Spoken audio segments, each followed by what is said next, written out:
Hello, welcome to Conversations with Educators. I'm your host, Jerome Ellison, and today I have a special guest, curriculum writer James Watts. Thank you, James, for coming on the show.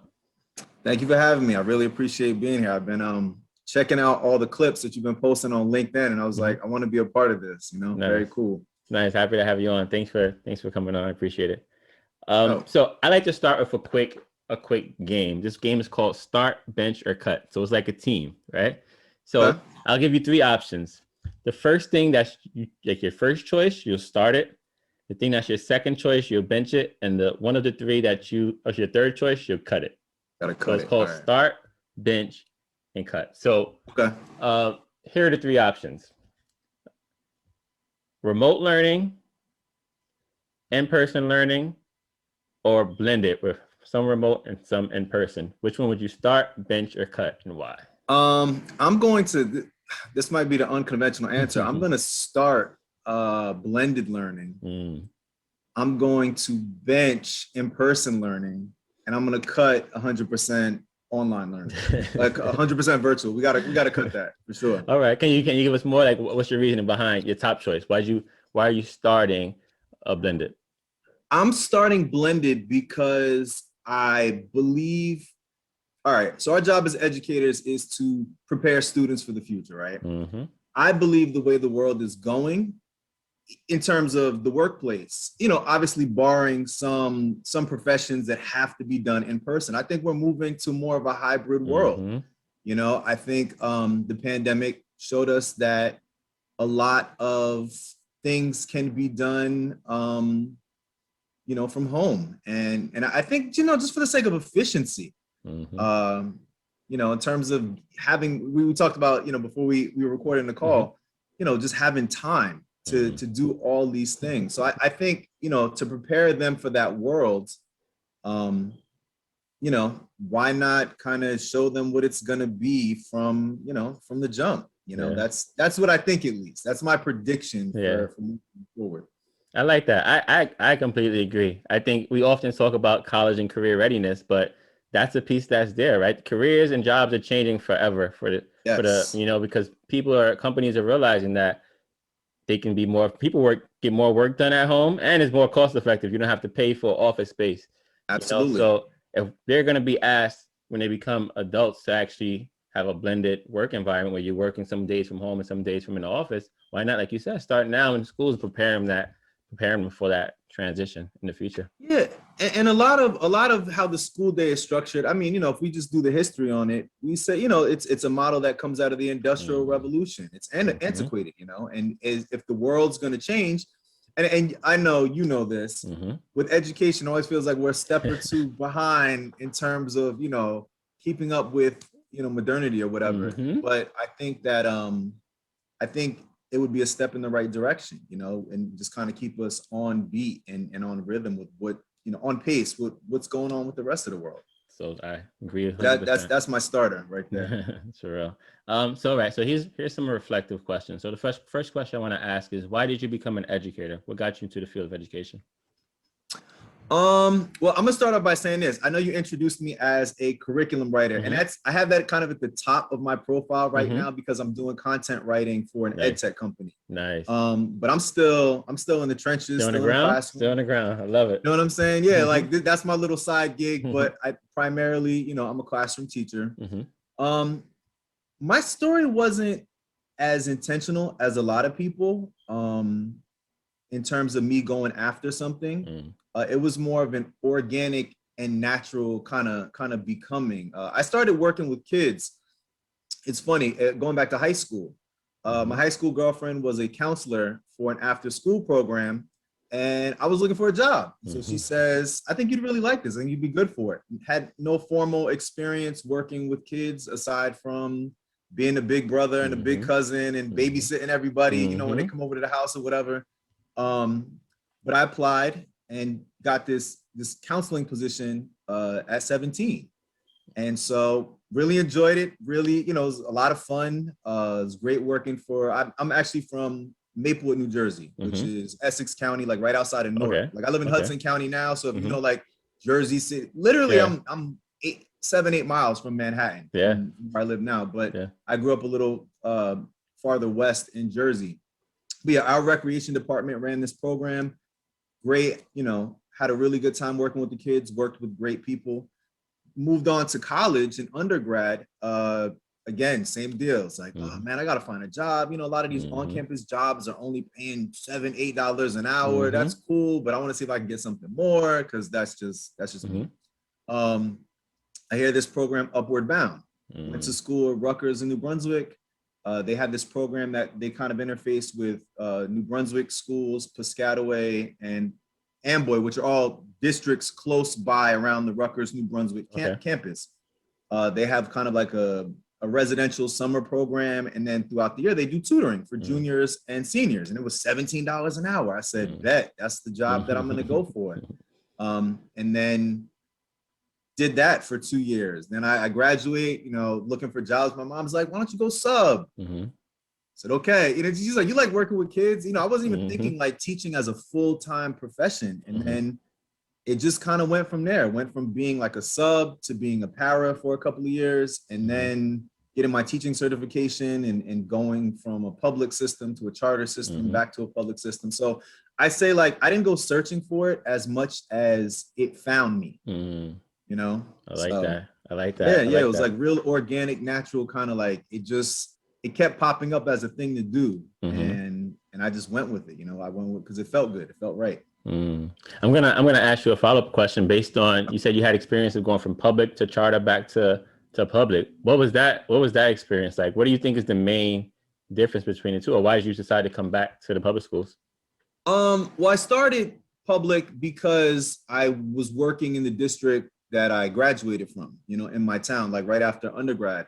A family friend, I was actually working for a charter school in Newark, New Jersey, when I was looking for teaching gigs, because that district didn't have anything available at the time. She said, come downtown and see if what we got going on here you're interested in. And I'm not going to speak in support or against for the charter system. That's a whole other conversation. Yeah, definitely. That's a whole other hour. I think I'm very much like, I see positives. I can see positives and drawbacks in anything, so I'm not really trying to argue the wrongs and rights of the charter system. I just think where I worked wasn't a best fit for me. And after that experience, honestly, I was like, I'm done. I'm done with education. I didn't want to teach anymore, And again, was doing some other work outside of education for about a year. And it was like a lot of freelance work. And again, it was like out of necessity. My local, I was like, I'm running out of money.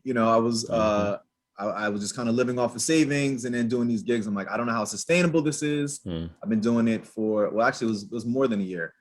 Went to the local board of ed where I live now, sub gig again. And they said, oh, you're great. We want you, all this like complimentary stuff. I was really pushing against it. I said, nah, I love you guys. This is great. Love the kids here. Awesome school district. I'm done teaching though. But it was a long-term sub gig, and over the months they wore me down. It was kind of like I got more and more attached to the district, more connected to the people I worked with, and I really loved the fact that there wasn't any micromanagement, and it was like I was free to do what I wanted to do.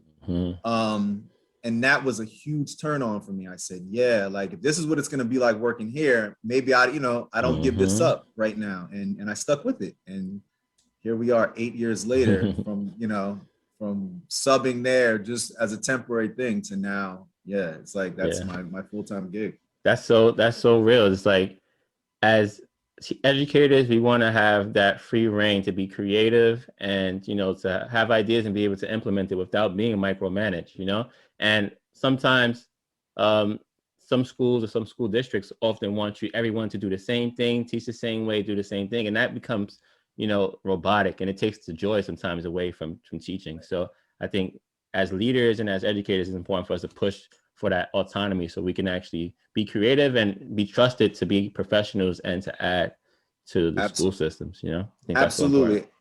And so, some of the guiding questions that you gave me, it's like, that's something I really wanted to touch on. But I say all the time, I'm like, teaching is equal parts, art and science. And it's like you can't, you can give an artist some direction, but you gotta let artists be artists. You gotta let the creative create. And so I think when teachers are at their best, it's when they're given that autonomy, that independence to be creative. I love that. So in your experience, what has been your biggest challenge as far as teaching outside of the pandemic? Because this last year has probably been some of our biggest challenges. Before the pandemic, what was a big challenge for you?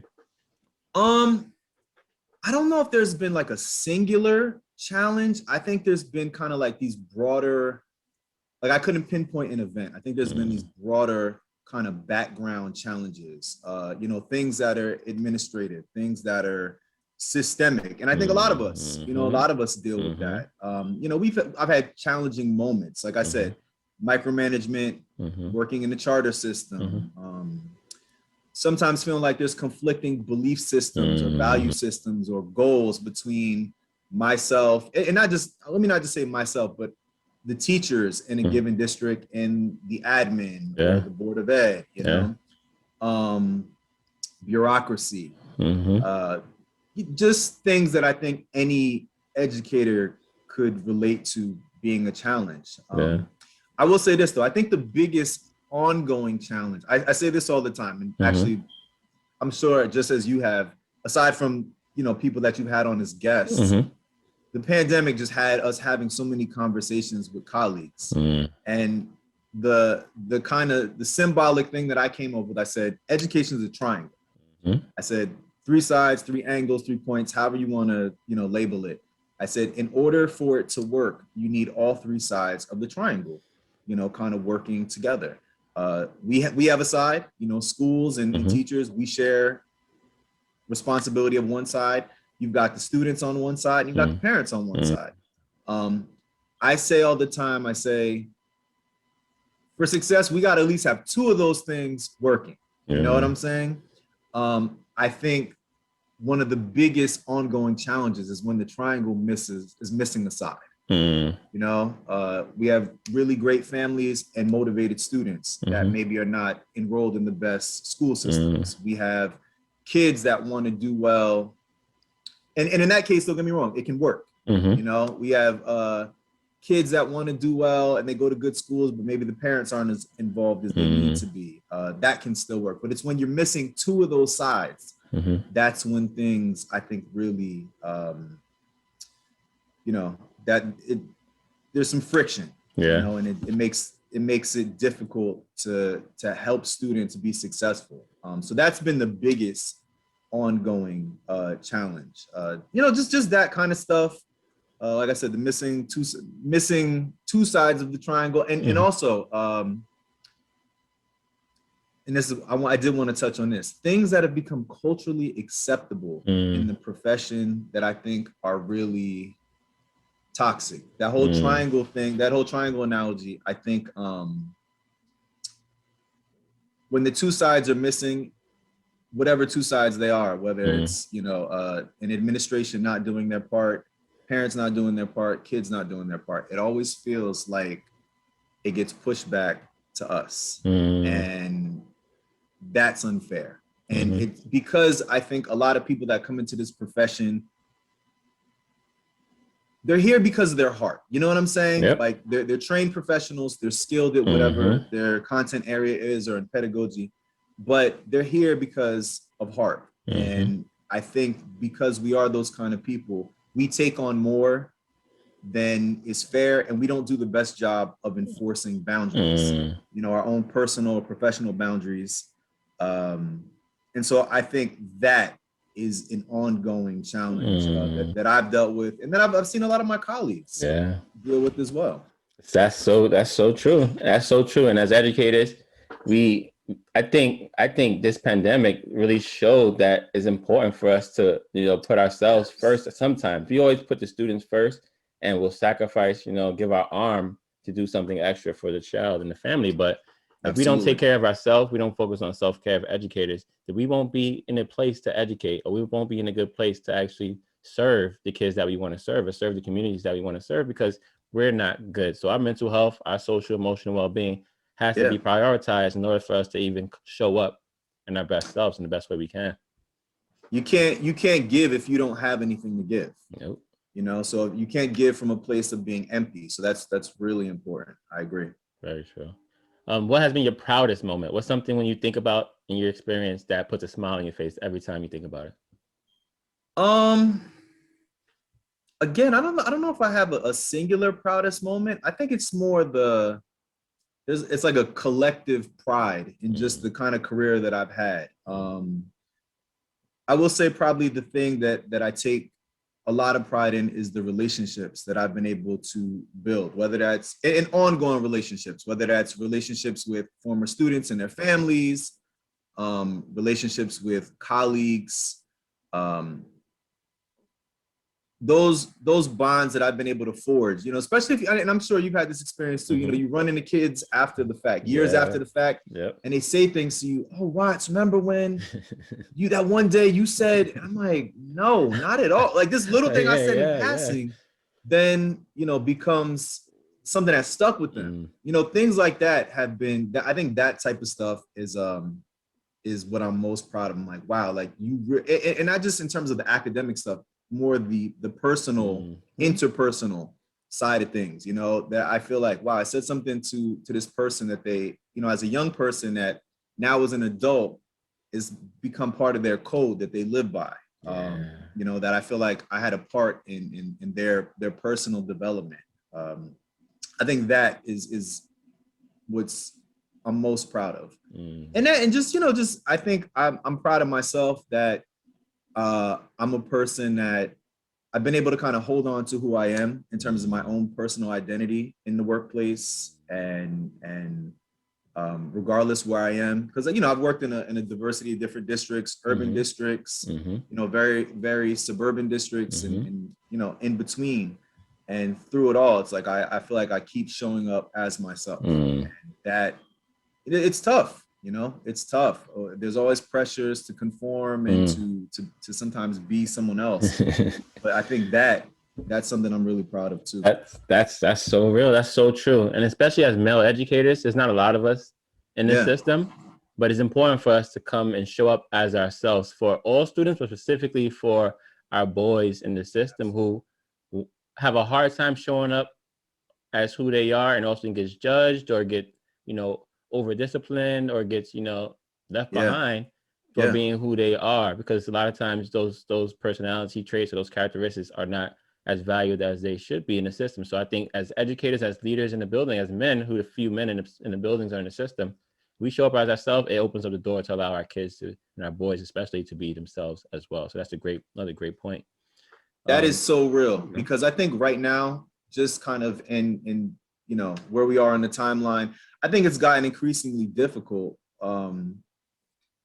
Male identity, I'm not going to say it's under attack, but I think it's a confusing time for young men, for boys, not really knowing who they're supposed to be. You know what I'm saying? And what does it mean to be a man? And what's a healthy version of masculinity? And they're getting a lot of messages. And I'm not saying that young women aren't receiving their own set of messages which are creating difficulty for them, but I'm just speaking particularly on the boys. And I think, us being men in the building, I think it's really, really important. It's so funny. I was in town, and I was at a park, and I was driving through the park, and I see a bunch of former students. They're all in the car, so they have all the cars on the curb hooked up. There's maybe like 3 or 4 of them back to back. And so I'd seen one of them because he was a senior, and because of the closing, I hadn't seen him during his senior year. I had him as a freshman. Oh, wow. But I've seen him around town, and I saw he got his car painted. So I pulled up on him, and I was like, oh, such and such, I see you got the car painted. It looks good. The response, though, when I pulled up on him and just rolled down the window, yo, what's up? I was with one of my friends in the car, and I said, as we drove off after we talked to them, I said, when I get that kind of response from young men, just kind of seeing them on the street, that like they feel that way when they see me, and I was just their teacher who saw them once a day for 45 minutes. I said, beyond the teaching side, I said, it makes me really happy to feel like I've done my job as just an elder man in their life. You know what I'm saying? Like, it was like, I know I feel like exactly what I you're was saying. serving as a good example of a man aside from their dads and their uncles. Like, I was just another person added to that list. So I guess that's another proud moment for me as well. Like, that just happened maybe a couple of weeks ago, and that it really hit me. I was like, wow, like, you know, it's cool when you see any of your students, but something about seeing the guys, you know, when they're 20, 21, 22, I said, you know, that's a really good thing. That's a really good thing. Yeah, It showed me why we're so important. Exactly. I was going to say that earlier in the proudest moment part. It's just like, those are the moments that keep you inspired as an educator. Those are the moments that when you have your tough days, your tough times, or you want to step away from it, thinking about those kids that, you know, when you saw them when they're older, they remember something, or you had an impact on them, or just the excitement in their eyes keeps you going as an educator, because, you know, it connects back to why you got into the career overall. And it confirms or reaffirms that belief that you can have an impact, you can actually change kids' lives, even though sometimes, you know, the system makes it feel like you can't beat it, you can't, you can't support kids in the way you want to. So I think that's always a great moment when I run into a kid, and like you said earlier, they either remember something that you said or remember something that you did, and it's like a powerful, life-changing experience for them. Well, it allowed them to believe in themselves outside of what the other messages they may have been receiving from other teachers in prior years. And it's like, now just knowing that makes me more intentional about those messages and those connections with kids, because, you know, it might not kick in 1 year, 2 years, 3 years, but who knows, 5 years down the line, you may be that motivating factor that keeps them going and keeps them moving forward. It makes them believe in themselves and achieve something great. Yeah, you're absolutely right about the intentional piece. It makes you realize how, you know, whether it's, you know, you were talking about your son, like, even in terms of being parents, like, how much people don't realize the things you say and do that you just see as kind of a passing thing, you know, the gravity that they may have on a child. So I agree. So true. So true. I want to move into this one's like my ed reform section. And we kind of touched on so many great things, but if you had one thing post-pandemic that you think we should in the school systems do more of or add to the school system, what would that thing be and why? I think I'm just going to double down on what I said earlier. Just leave us alone. Let us do our jobs. You know, when the roof caved in last year, it was teachers. And listen, this is no knock to my administrators. This is no knock to the boards, because I will say my admin during that time period was great. And there was a lot of board members that really supported teachers and were really concerned with our safety. So I just want to put that out there. But it was the teachers that kept things afloat, you know? It was a result of our creativity, of our ingenuity, we were putting together the plane while it was in the air, you know, and we didn't have a whole lot of guidance. There was no playbook. A lot of us were writing it as we went along. So if anything, it was proof that we were able to educate through a global crisis. It was proof that you gotta let us do us, you know. The teachers trust us. We're professionals. We're highly educated professionals. We're highly trained professionals.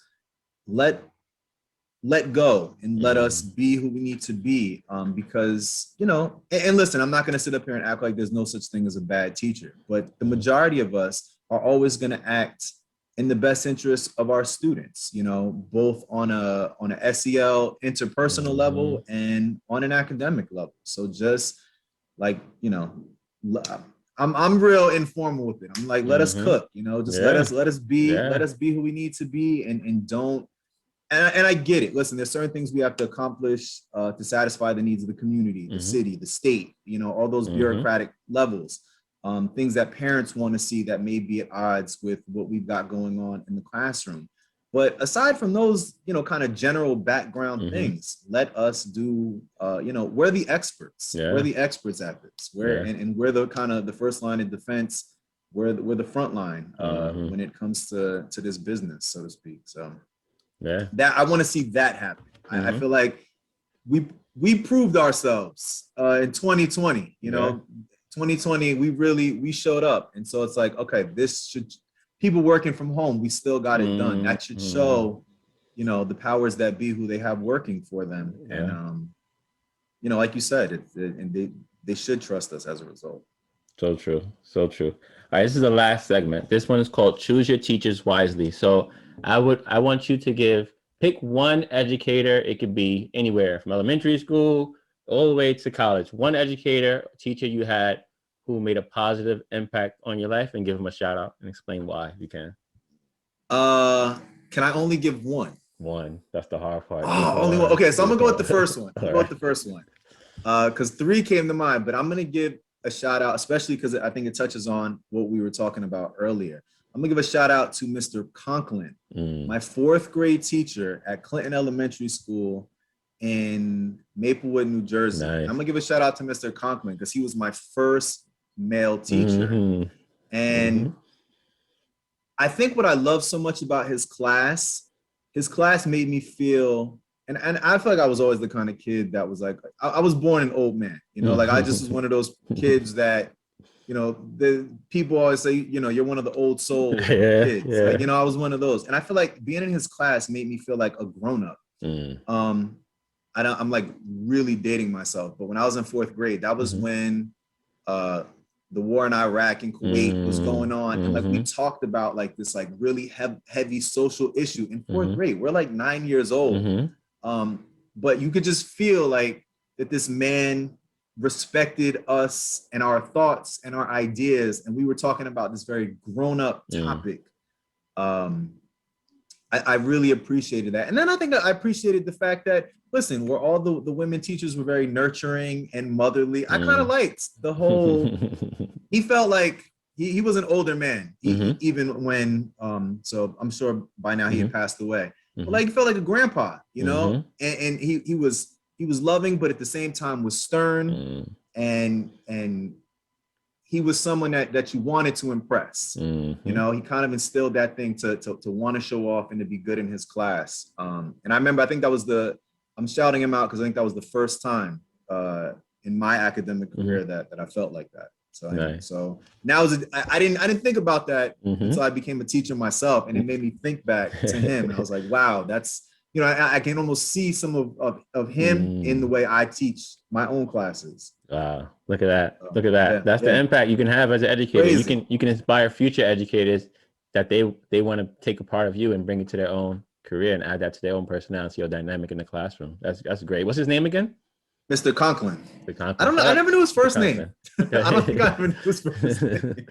Nice. Yeah, that's all. I want to thank you, James, for coming on the show. I appreciate you. You shared so much great insight. It was great to hear your story, and it's great to see educators, especially male educators, out there on the ground and putting in the work and showing up every day for our students. So I want to thank you. If you don't get the credit you deserve, I just want to give you your flowers. You deserve it. Man, Jerome, I appreciate that. And same to you. And I just also wanted to shout you out for developing this platform. I think this is so needed, just in terms of having an outlet, not just having an outlet for us as educators, but just that other people on the timeline and on YouTube and all the places you're posting this, you get an inside view from the people who are doing it, you know, and I think these conversations that you're having are really bringing to life what our lives are like in the classroom, and a lot of people don't know. So it's like you're giving people the behind the scenes look, and I think that's great. I love that. That's exactly one of my purposes and one of the things I wanted to bring. So I appreciate that you noticed that. Of course. Yeah, thank you. Let's stay in touch. Definitely, for sure. Will do. Yeah. All right, thank you guys for watching. Stay blessed, and remember, education over everything. Bye.